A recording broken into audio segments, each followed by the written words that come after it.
Hermanos en Cristo, voy a invitarles una vez más a leer las Sagradas Escrituras para dar inicio a un nuevo tema, a una nueva consideración de la palabra de Dios. Y esto lo vamos a encontrar en el libro de Nehemías, en el Antiguo Testamento. Nehemías, el capítulo 6. Y realmente vamos a sacar enseñanza de todo el capítulo. Pero por hoy vamos a leer los primeros 9 versículos. Dice así la palabra de Dios. Nehemías capítulo 6. Cuando oyeron Sanballat y Tobías y Gesem el árabe y los demás de nuestros enemigos que yo había edificado el muro y que no quedaba en él portillo, aunque hasta aquel tiempo no había puesto las hojas en las puertas. Sanballat y Gesem enviaron a decirme: ven y reunámonos en alguna de las aldeas en el campo de Ono. Mas ellos habían pensado hacerme mal. Y les envié mensajeros diciendo: yo hago una gran obra y no puedo ir, porque cesaría la obra, dejándolo yo para ir a vosotros. Y enviaron a mí con el mismo asunto hasta 4 veces, y yo les respondí de la misma manera. Entonces Sanballat envió a mí su criado para decir lo mismo por 5ª vez, con una carta abierta en su mano, en la cual estaba escrito: se ha dicho entre las naciones, y Gasmú o Gesem lo dice, que tú y los judíos pensáis rebelaros, y que por eso edificáis tú el muro con la mira, según estas palabras, de ser tú su rey. Y que has puesto profetas que proclamen acerca de ti en Jerusalén, diciendo: hay rey en Judá. Y ahora serán oídas del rey las tales palabras: ven por tanto y consultemos juntos. Entonces envié yo a decirle: no hay tal cosa como dices, sino que de tu corazón tú lo inventas. Porque todos ellos nos amedrentaban diciendo: se debilitarán las manos de ellos en la obra, y no será terminada. Ahora pues, oh Dios, fortalece tú mis manos.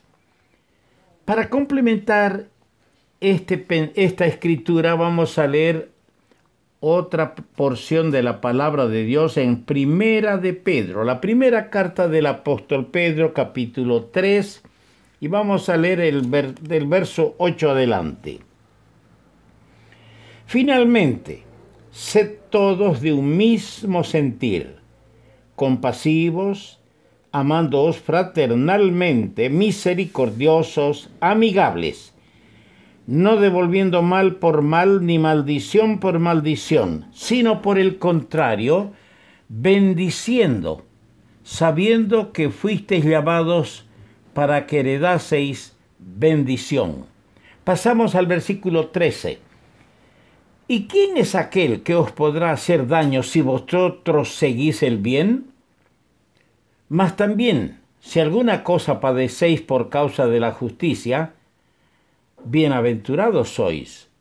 Por tanto, no os amedrentéis por temor de ellos, ni os conturbéis, sino santificad a Dios el Señor en vuestros corazones, y estad siempre preparados para presentar defensa con mansedumbre y reverencia ante todo el que os demande razón de la esperanza que hay en vosotros, teniendo buena conciencia, para que, en lo que murmuran de vosotros como de malhechores, sean avergonzados los que calumnian vuestra buena conducta en Cristo, porque mejor es que padezcáis haciendo el bien, si la voluntad de Dios así lo quiere, que haciendo el mal.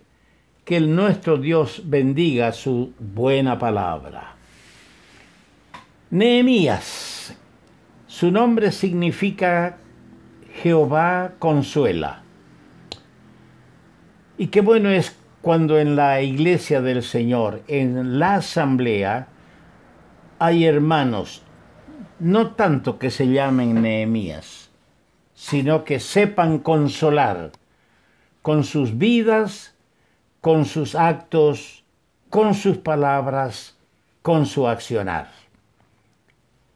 Nehemías vivió el siglo V antes de la venida del Señor Jesucristo a este mundo. Los sucesos acaecidos ocurrieron, estos sucesos que hay en el libro y que hemos leído, ocurrieron allá por el año 430 a.C., aproximadamente. Cuando Nehemías aparece, funcaba como copero del rey Artajerjes en Susa, capital del reino de los medo-persas.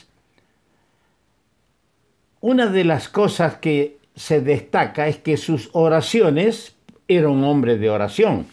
Por lo general son oraciones cortas. Y algo que me ha impactado profundamente, algo que me ha hecho humillar el corazón y me ha hecho abrir los ojos y darme cuenta mucho de lo mucho que tal vez perdí a través de los años.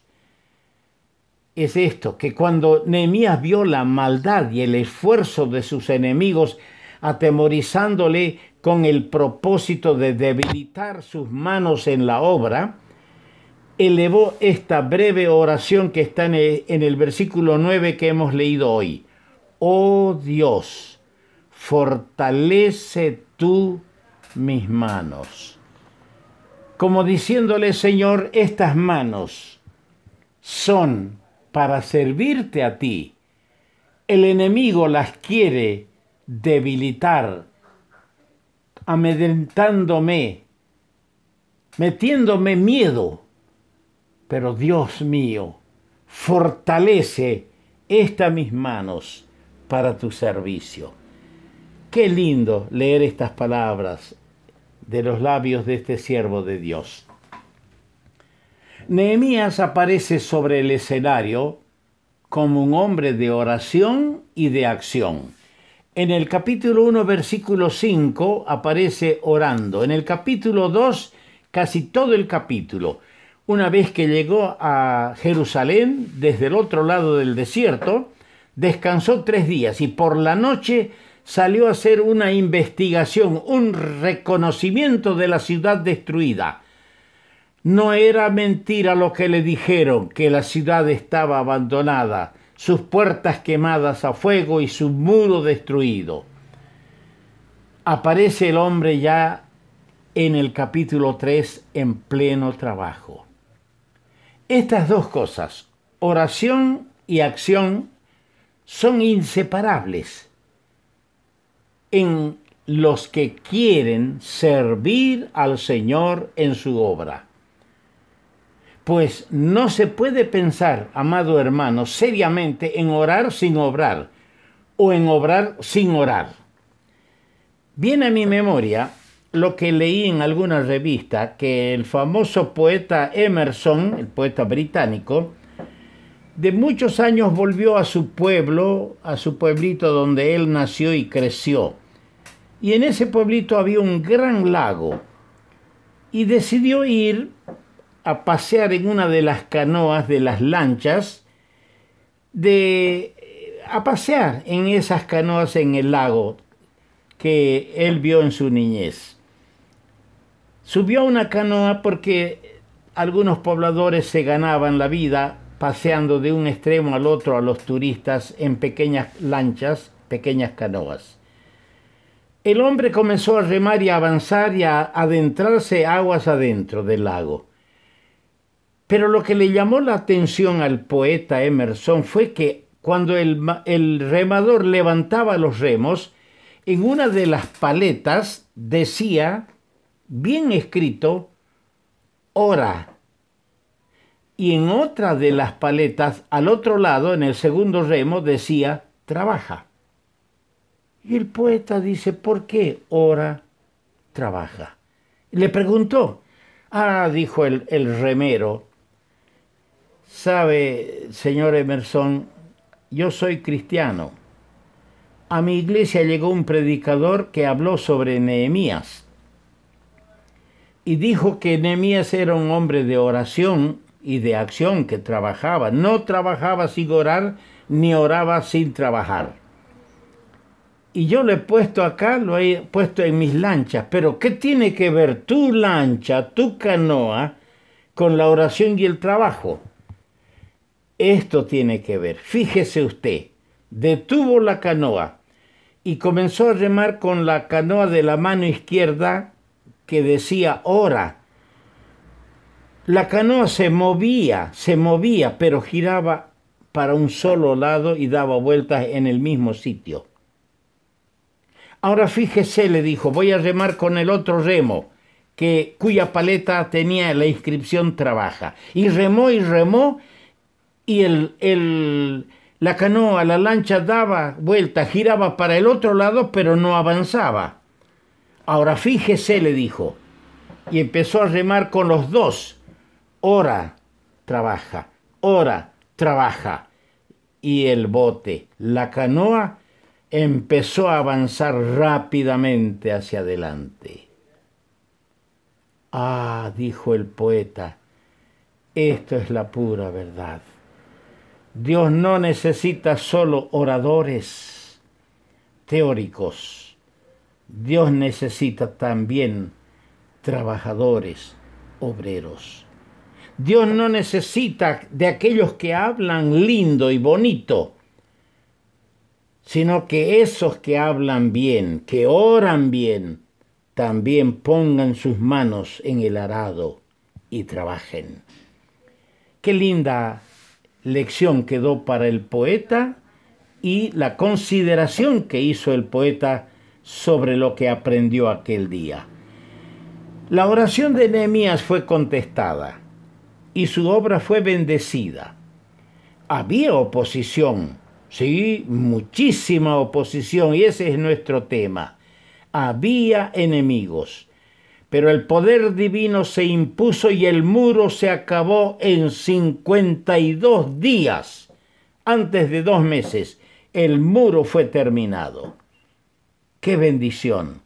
Dios necesita en la iglesia hoy, no innovadores, no hermanos que vivían defendiendo los principios escriturales y ahora aparecen con cosas raras, introduciendo cosas a la iglesia para distorsionar todo el esquema que Dios tiene, todo el plan de Dios.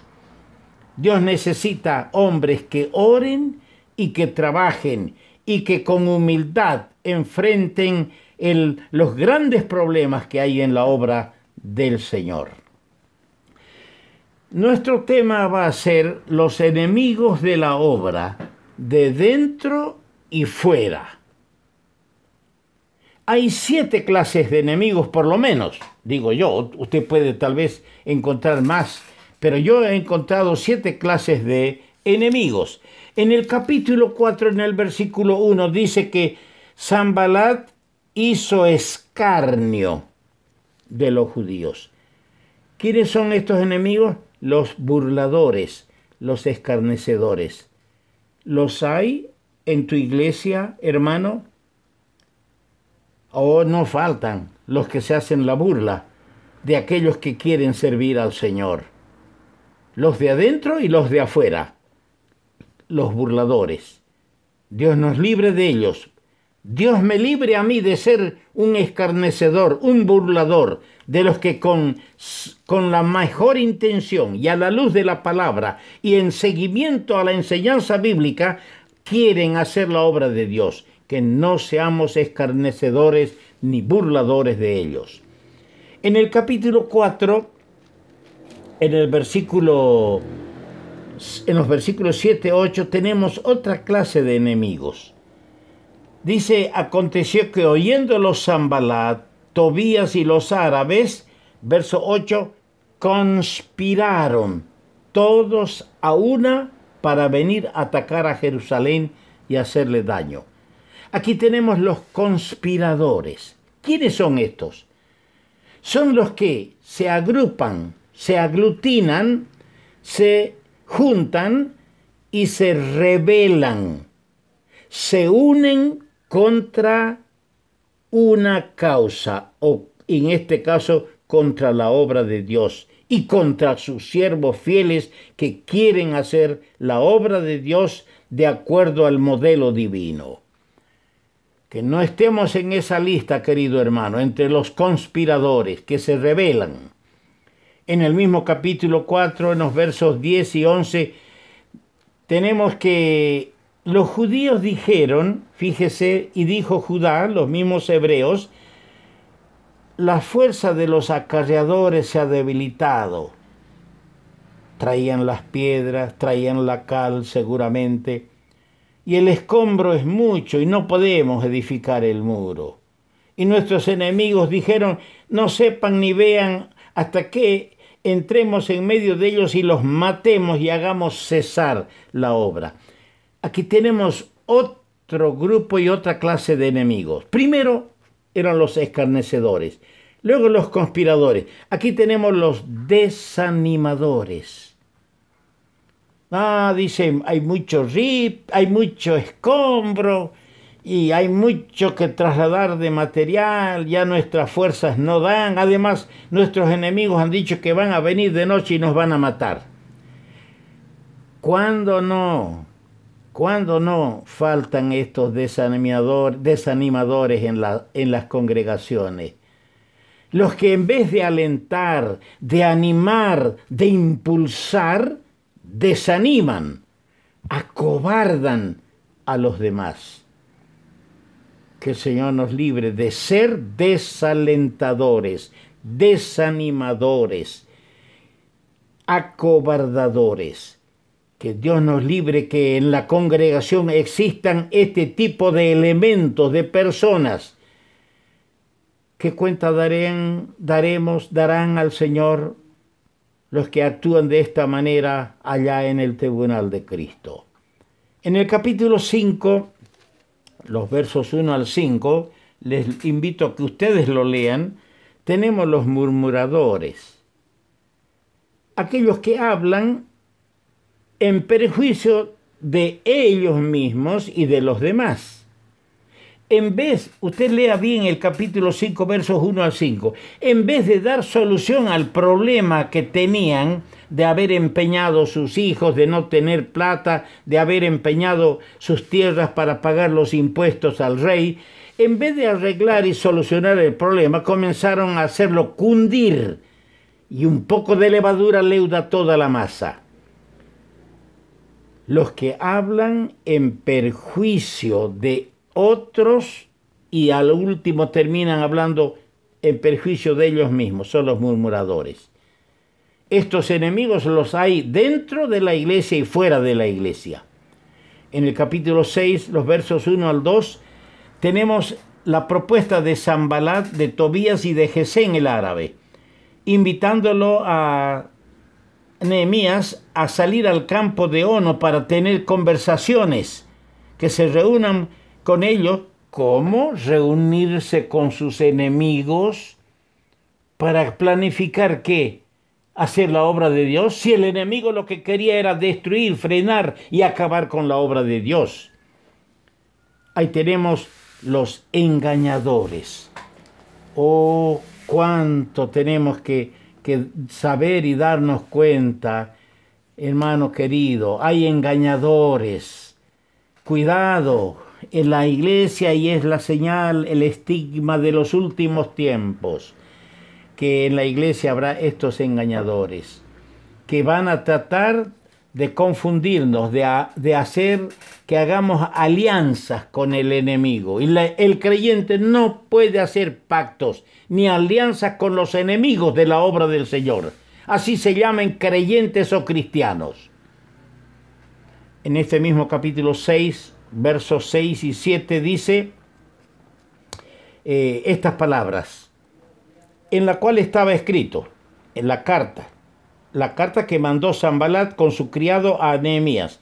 Se ha oído entre las naciones y Gasmu, Gesén el árabe, también lo ha dicho, que tú y los judíos pensáis rebelaros y por eso edificáis tú el muro con la mira, según estas palabras, de hacerte o constituirte tú en el rey de Jerusalén. ¿Qué cosa? Aquí tenemos otro grupo de enemigos, los calumniadores, los que acusan falsamente. ¿Cuántos de estos hay en las iglesias? Que esa lengua que debería dar agua dulce, esa lengua que debería alabar a Dios y proferir bendiciones, se dedica a hablar mal de los demás, a difamar, a decir cosas que no son ciertas, que son infamias, calumnias, difamaciones, que acusan falsamente. Si estamos en esa lista, salgamos rápido, hermano. Si hemos caído en ese pecado, en ese error, pidamos perdón, confesemos a quienes hemos difamado y calumniado, porque nuestro corazón no tendrá paz mientras la conciencia nos lo recuerde que hemos calumniado y hemos acusado falsamente. Y en séptimo lugar, en los versos 17 al 19 de este mismo capítulo que hemos leído, tenemos a los atemorizadores. Fíjese, dice, cuando oyeron todos nuestros enemigos, temieron todas las naciones que estaban alrededor de nosotros y se sintieron humillados y conocieron que por nuestro Dios había sido hecho esta obra. Asimismo, en aquellos días iban muchas cartas de los principales de Judá. ¿A quién? Al enemigo, a Tobías. Y las de Tobías venían a ellos, porque muchos en Judá se habían conjurado con él. ¿Qué cosa? Aquí tenemos los atemorizadores. Da gozo servir a Cristo. No tengáis temor. Sí, no tengamos temor servir al Señor. No tengamos temor vivir para el Señor. Estos enemigos los hay siempre, que viven metiendo miedo, atemorizando. No atemoricemos a nadie diciendo, no, eso es malo, si no estamos seguros si es malo o es bueno. Nehemías el Tirsata se le llama, o sea, el austero o el augusto quiere decir. Era el gobernador. Ya hemos dicho que su nombre significa Jehová consuela. Yo estaba contando en los 13 capítulos que tiene el libro, su nombre aparece 5 veces en el libro que lleva su nombre. Nehemías es presentado como estando en Susa en el año 20 de Artajerjes, rey de los persas. Y como hemos señalado ya, se destaca su espíritu de oración. Esto es la fuerza, querido hermano, la oración en nuestra vida. Dios no quiere solamente horarios de reunión, reunión de oraciones, reunión de oración unidas. Dios quiere vidas de oración. Se destaca su dinámica para obrar. Las dos cosas van juntas. Pues la oración sin la actividad equivale a hipocresía. Y la actividad sin la oración equivale a presunción. De estos dos pecados no había señales en Nehemías. Su perseverancia arrancó la confesión de sus enemigos. Que Dios bendiga su palabra.